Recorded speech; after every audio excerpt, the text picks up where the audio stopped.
Can anyone see these keys? That's for a Fiat 500. The saga continues.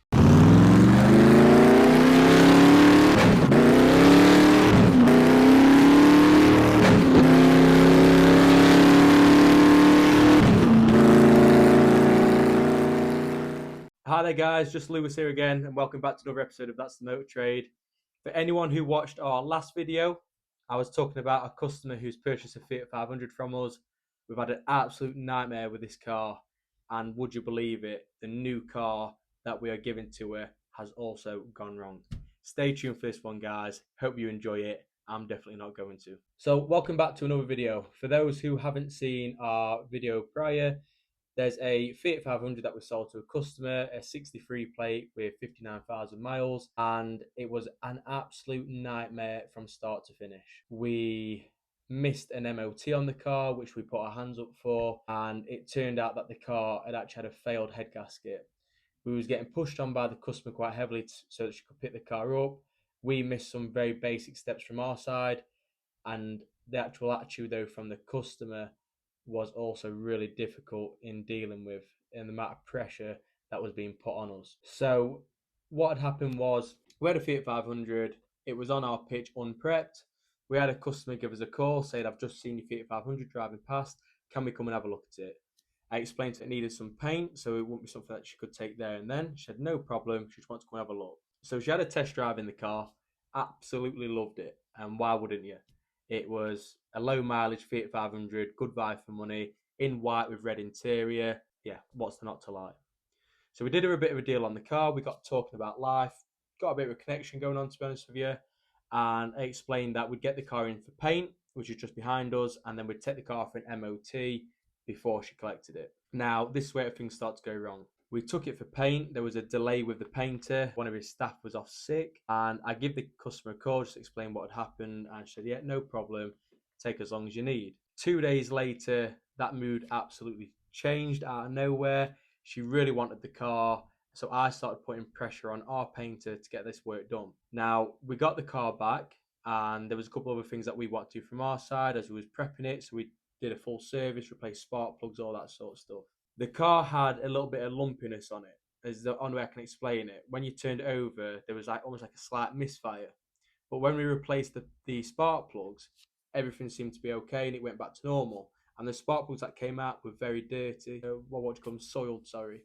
So yeah, that's what we thought it was. Now, for whatever reason, me and Will completely forgot to take this Fiat 500 down for an MOT, which is our fault.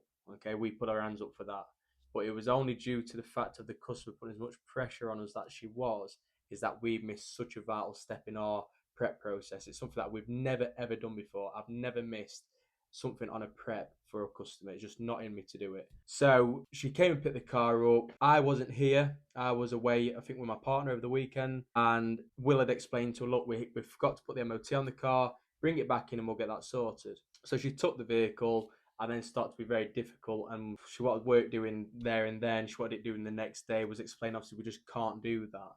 So she decided to pick the car back up from the garage that we had taken the vehicle to get work done for her. She had really, what I'd say, spat a dummy out of us. She said, "I don't need to touch this car anymore. You're taking too long." Bear in mind, guys, we'd been like 2 days with this car. So we ended up having quite a big disagreement down at the garage. It caused a massive bust up between me and the garage that I was using as well.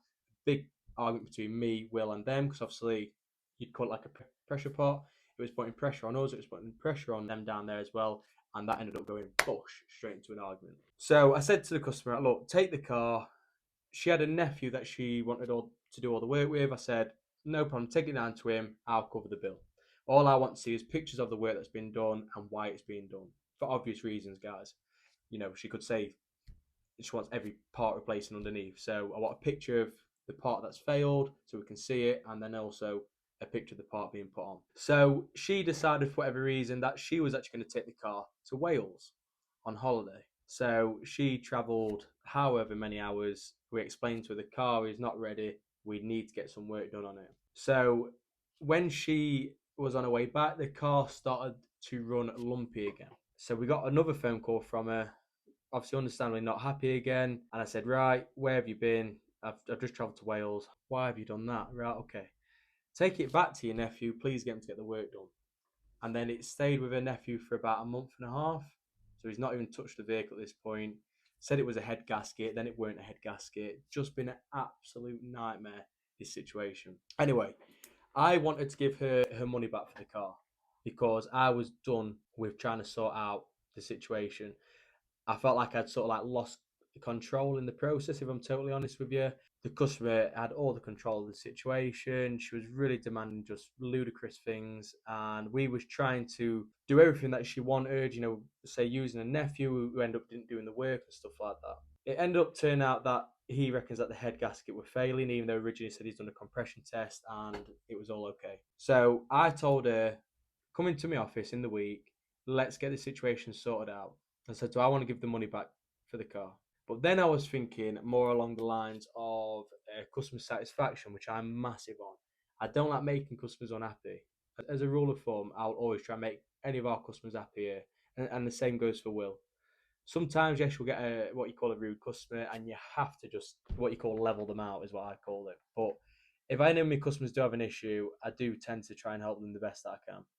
And it was the same in this situation. I was willing that hard to get the situation sorted out that I actually offered her a 3-year newer Fiat 500 facelift, same mileage, for the same money. So this deal lost me a total of £800, and I don't mean losing it in terms of a discount. I mean I've actually lost that money. I'm £800 backwards, but I was more thinking along the lines of keeping the customer happy. Let's just get it put to bed. It's doing my head in, it's doing her head in, it's doing Will's head in, it's doing my missus' head in, taking it home with me. So let's just get it sorted out. So she's come to pick the car up yesterday. We've took the car for a valet.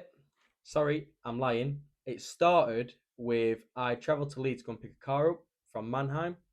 I sent her a message out of courtesy saying, I'm just on my way back from Leeds. I'll send you a message when the car is done because it needs a valet, and then you can come pick it up. She sends me quite a blunt text back saying, I'm on the bus to your dealership. I'm thinking, oh gosh, right, okay. Well, I'm on my way back. I'll go and take the car across the valet, and then obviously we'll do the handover. Come and sit with me while she's waiting, and we'll pass some time together. So I took the car across the valet. Everything's running right. This car, by the way, guys, has been for an MOT. We've replaced all sorts of parts on it at the MOT centre that we used. And yeah, we were just getting it valeted just so it's nice and spruced up for her. Got a text from the valeter to say car's ready to pick up. So I went across the road to go and pick it up. And the clutch has completely failed on the car. And it's just like, what is going on with this situation? You couldn't write it. The motor trade, you can't write what is going on sometimes. So everything was running fine, no problems, nothing like that. All of a sudden, the clutches decided to go on collection.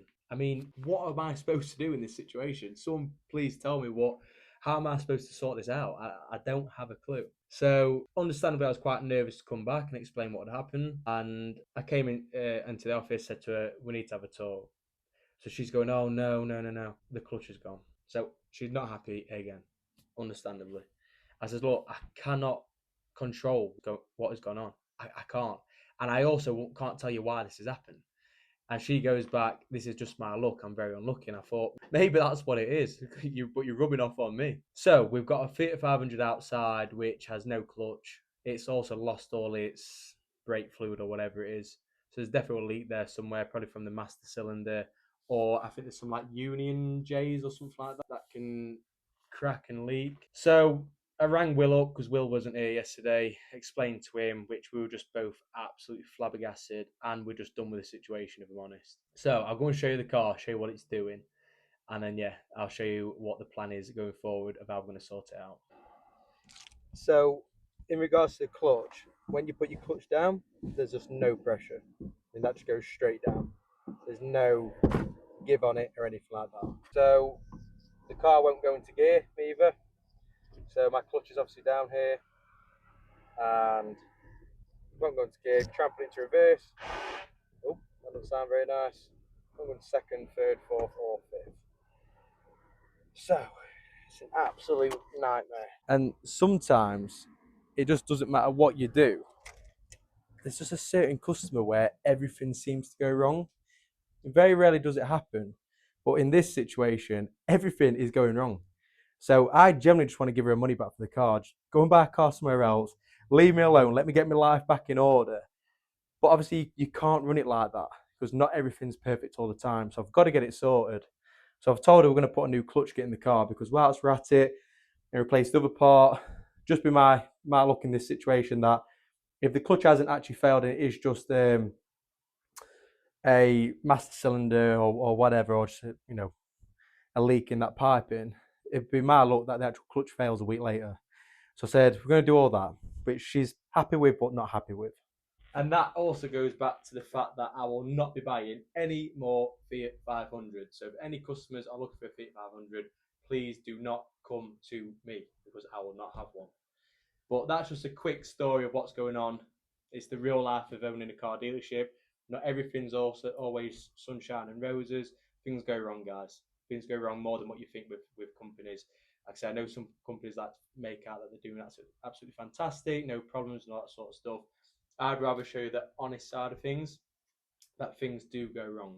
But ultimately, if you're a good person, if you're a good trader, you will sort them out. And I will make sure that this situation is put to bed for the customer and ultimately for myself. But that's just a quick recap. Another video. Again, something I'm going through at the minute. Hope you've enjoyed it. Hope it's entertainment for you guys, even though it's torture for me. If you can like, subscribe, and comment, guys, I really do appreciate it. It makes a massive difference, and ultimately, it will help our channel grow. We've just got to over 100 subscribers, and I'd love to get more and more and more, obviously, and hopefully aim for that 1,000 subscribers, and from there, even more. So thanks again, take care, and I'll see you for the next one.